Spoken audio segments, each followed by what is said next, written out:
Assalamualaikum warahmatullahi wabarakatuh. Nama saya Muhammad Iqbal Al-Ghazali. Dan sebelumnya saya pernah memberikan materi tentang pengenalan atau mengenal variabel di PHP. Dan sekarang saya akan menjelaskan apa itu include dan require beserta perbedaan-perbedaannya, dan include once dan juga require once. Saya jelaskan dari include dulu. Artinya, fungsi include akan menyertakan dan mengevaluasi atau mengeksekusi seluruh program yang ada di file yang disertakan. Jika misalnya ada error pada script yang disertakan, maka error akan ditampilkan di layar, atau di layar akan muncul sebuah tulisan warning. Tetapi script itu atau file PHP kita masih tetap berjalan. Dan apabila file yang disertakan ternyata tidak ditemukan, mungkin karena lokasi yang salah atau memang filenya nggak ada, maka program selanjutnya setelah include maksud saya akan tetap dijalankan walaupun ditampilkan error. Nah, setelah ini akan saya kasih beberapa contoh include.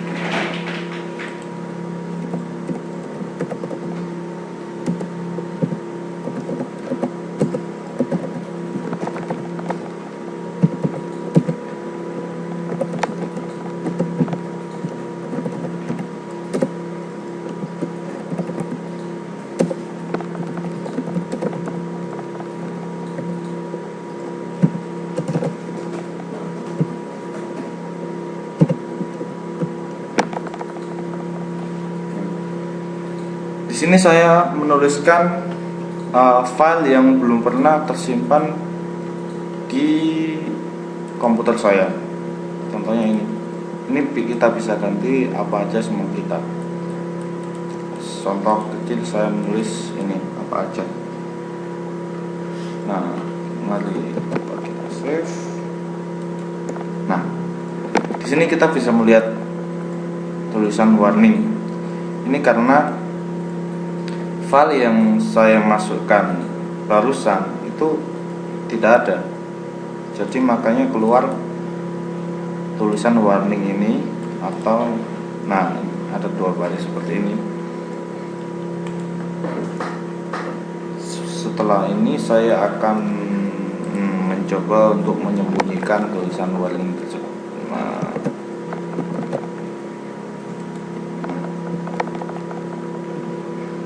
Ini bukan berarti script yang saya tulis ini menjadi benar, tapi karena saya hanya menyembunyikan laporan error yang sebelumnya. Tapi ini tetap error karena di sini saya belum punya file yang saya tulis di sini. Contoh ini, saya belum punya datanya ini.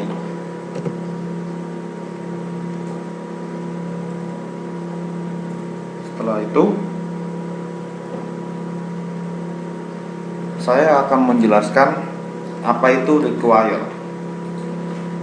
Perintah require pada dasarnya ya hampir sama dengan seperti yang include tadi. Perbedaannya hanya terletak pada saat file yang disertakan tidak ditemukan. Contohnya seperti yang saya tulis ini tadi. Apa aja ini? Maka perintah selanjutnya tidak akan dijalankan. Coba saya ganti.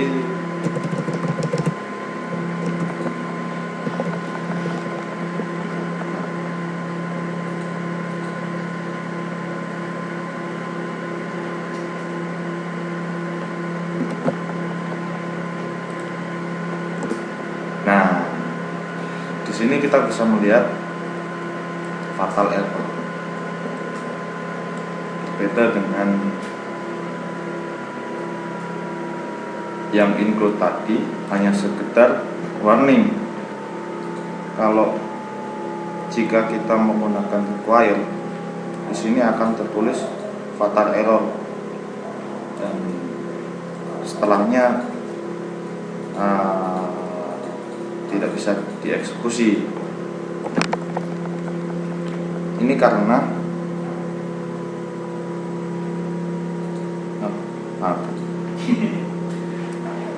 dan setelah ini saya akan menjelaskan perbedaan antara include once, require once dengan yang tanpa once. Lalu bagaimana dengan perbedaan antara include dengan include once? Penambahan akhiran once lebih baik pada include maupun require akan memastikan bahwa file yang disertakan hanya dieksekusi sekali saja, meskipun file yang disertakan beberapa kali. Sebaliknya, tanpa akhiran once, penyertaan file yang sama beberapa kali mungkin akan menyebabkan error. Nah, setelah ini saya akan memberikan beberapa contoh tentang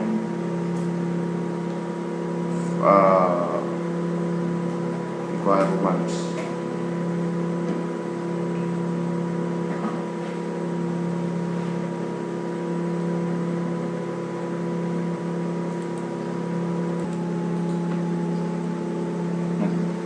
Perbedaan dari include dan include once seperti yang saya sebutkan tadi adalah jika include once, saya akan berikan contoh.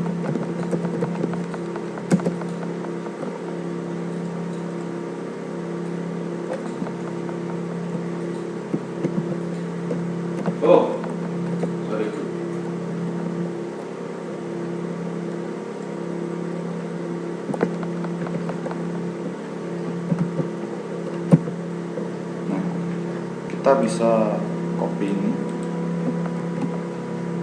dan paste di bawahnya, paste lagi. Nah, jika kita menggunakan input once, maka yang akan tampil adalah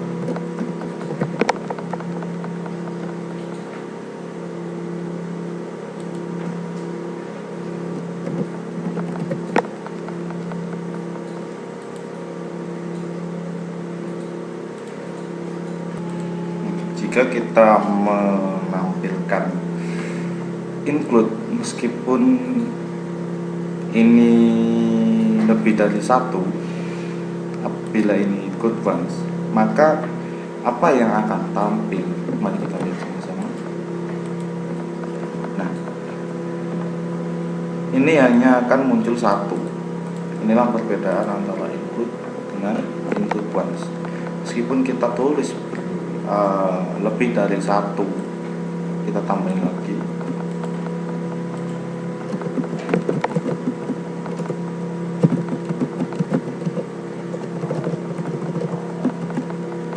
Kita tulis sebanyak apapun, apabila ini include once akan tetap ditampilkan hanya satu, beda dengan include biasa. Dan ini juga pengaruh dengan require. Mungkin sampai sini saja dari penjelasan tentang include dan require serta perbedaan-perbedaan lainnya. Terima kasih. Assalamualaikum.